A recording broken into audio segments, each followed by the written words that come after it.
Shalom. Selamat berjumpa kembali di channel Getsemani Ministry, tempat kita berbagi inspirasi dan memperkuat iman. Kali ini kita akan mendengarkan penjelasan khotbah dari Yohanes pasal 12 ayat 12 sampai dengan 15 di Minggu Palmarum 13 April 2025. Sebelumnya, mari kita bersatu di dalam doa. Allah Bapa kami yang ada di dalam surga, kami hari ini datang kepadamu karena kami haus akan firman-Mu. Kami rindu supaya Engkau membuka mata rohani dan telinga rohani kami, supaya kami dapat mendengar suara-Mu dan mengalami kehadiran-Mu. Bersihkanlah hati kami dari segala hal yang menghalangi kami untuk menerima kebenaran Tuhan dalam hidup kami. Dalam Kristus Yesus kami berdoa. Amin. Firman Tuhan bagi kita diambil dari Yohanes pasal 12 ayat 12 sampai 15. Demikian firman-Nya. Keesokan harinya ketika orang banyak yang datang merayakan pesta mendengar bahwa Yesus sedang di tengah jalan menuju Yerusalem, mereka mengambil daun-daun palem dan pergi menyongsong Dia sambil berseru-seru, "Hosana, diberkatilah Dia yang datang dalam nama Tuhan, Raja Israel."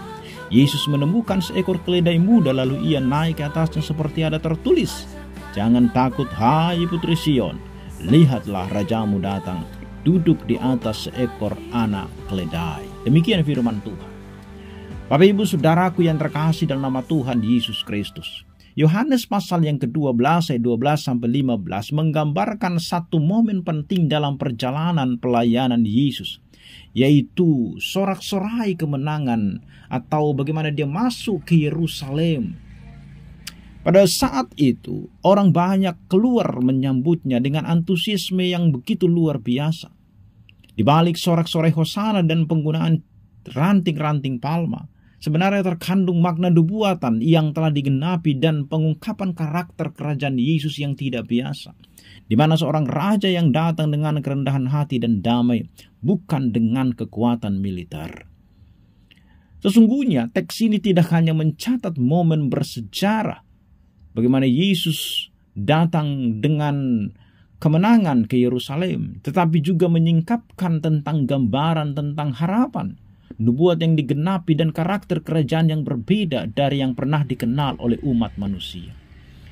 Dalam konteks bangsa Israel yang telah lama menantikan kedatangan Mesias, momen ini adalah puncak dari kerinduan dan janji-janji Allah. Mereka berharap pada seorang penyelamat yang akan membebaskan mereka dari belenggu penindasan dan membawa era baru yang dipenuhi keadilan serta damai. Namun Yesus hadir dengan cara yang mengajak kita merenungkan kembali apa arti sejati dari keselamatan dan kekuasaan. Bukan dengan kemegahan militer atau simbol-simbol kekuatan duniawi, tetapi dengan kerendahan hati, kasih dan pengorbanan yang menggugah. Apa yang bisa kita pelajari dari teks ini? Yang pertama adalah bagaimana respon orang banyak dan harapan mesianik. Ayat yang ke-12.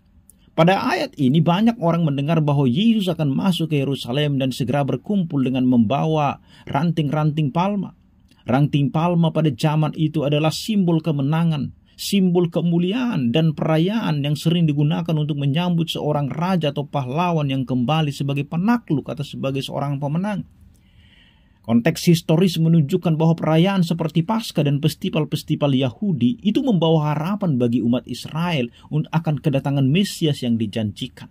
Orang banyak yang berkumpul tidak hanya mencari tanda-tanda keajaiban, tetapi juga pengharapan untuk pembebasan dari penindasan dan penindasan secara politik. Mereka berharap bahwa Mesias akan datang untuk membebaskan mereka dari perbudakan yang saat itu mereka hadapi. Tetapi sesungguhnya Yesus itu di dalam harapan mesianik itu sesungguhnya bukan hanya membebaskan atau bukan membebaskan dari persoalan fisik saja sebenarnya, tetapi lebih daripada itu, dari perbudakan rohani, yaitu dosa yang memperbudak manusia. Yesus mau membebaskan kita dari sana. Saudara-saudaraku, Bapak Ibu yang terkasih dalam nama Tuhan Yesus Kristus, maka sebagai orang percaya, sesungguhnya kita diundang untuk merenungkan kembali harapan kita terhadap Yesus. Apakah kita hanya mencari tanda-tanda luar atau kita memahami karya keselamatan yang secara mendalam? Itu perlu untuk kita pikirkan. Dan kita melihat bagaimana respon antusias orang banyak mengingatkan kita untuk selalu membuka hati menyambut Yesus. Tidak hanya dalam perayaan, tetapi juga dalam masa-masa kesulitan yang mungkin kita hadapi di dalam kehidupan kita. Yang kedua adalah makna seruan Hosana. Masih di ayat yang ke-12 itu. Kata Hosana berasal dari bahasa Ibrani yang bermakna selamatkanlah sekarang, atau kami memohon keselamatan. Selamatkanlah kami. Seruan ini sekaligus merupakan pujian sekaligus permohonan. Dalam konteks peristiwa di mana Yesus memasuki Yerusalem ini, seruan ini mencerminkan kepercayaan bahwa Yesus adalah Raja yang akan membawa keselamatan dan pembebasan.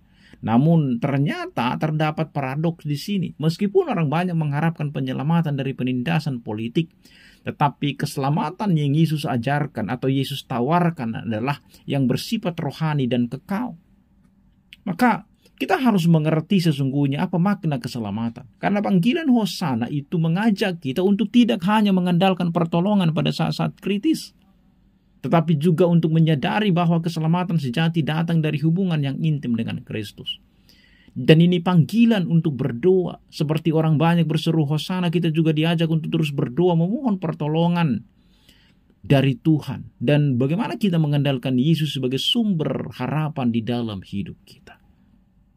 Yang terakhir, yang ketiga, signifikansi kendaraan Yesus, di mana Yesus mengendarai keledai, ayat 14-15. Yesus memilih untuk menunggang seekor keledai, bukan kuda perang atau kendaraan mewah yang menunjukkan kekuatan militer. Pemilihan keledai merupakan penggenapan nubuatan dalam Zakaria 9 ayat 9 yang mengatakan, bersorak-soralah dengan sukacita, hai putri Sion. Bersorak-soralah, hai putri Yerusalem. Lihat rajamu datang kepadamu, adil dan jujur, rendah hati dan mengendarai seekor keledai. Hal ini menegaskan karakter Yesus sebagai Raja Damai yang datang bukan untuk menghancurkan, tetapi untuk menyelamatkan dan mengajarkan kerendahan hati. Yesus tidak datang dengan kekuatan duniawi, melainkan dengan pelayanan penuh kasih dan pengorbanan. Oleh karena itu, mari kita teladani kerendahan hati daripada Yesus. Kehidupan Kristus mengajak kita untuk hidup dengan kerendahan hati, di tengah budaya yang sering menekankan kekuatan dan prestise. Tapi kita dipanggil untuk hidup sederhana, melayani sesama dan mengutamakan keadilan. Mari kita mengikuti jejak damai Kristus, di mana Yesus mengajarkan bahwa kerajaan adalah kerajaan damai. Kita diajak untuk membawa damai di lingkungan kita, menjadi agen perdamaian dan keluarga, gereja, dan masyarakat. Dan mari kita menyadari penggenapan nubuat. Pilihan keledai juga mengingatkan kita bahwa Allah setia pada janjinya dalam kehidupan kita. Hal ini menguatkan keyakinan bahwa segala sesuatu yang ditetapkan oleh Tuhan akan digenapi, meskipun seringkali lewat cara-cara yang tidak bisa kita duga. Sebagai kesimpulan dari Yohanes 12 ayat 12-15 ini, sesungguhnya mengajak kita untuk melihat lebih dalam makna kemuliaan Yesus yang sejati. Dari respon antusias orang banyak yang membawa ranting-ranting palma itu, dan seruan Hosana yang penuh harapan, hingga pilihan kendaraan yang rendah hati, semua elemen ini menyampaikan pesan bahwa Yesus datang sebagai Raja Damai yang membawa keselamatan yang sejati. Apa yang bisa kita terapkan dalam hidup kita sehari-hari?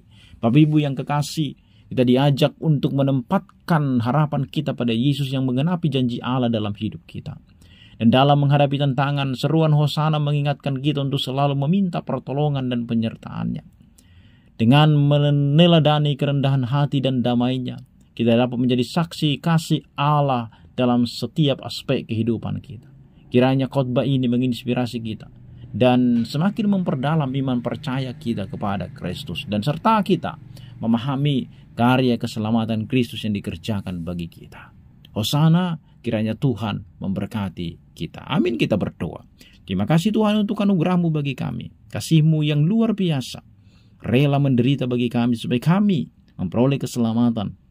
Kiranya oleh anugerah-Mu kami hidup terus di dalam kasih-Mu. Dalam Kristus Yesus kami berdoa. Amin.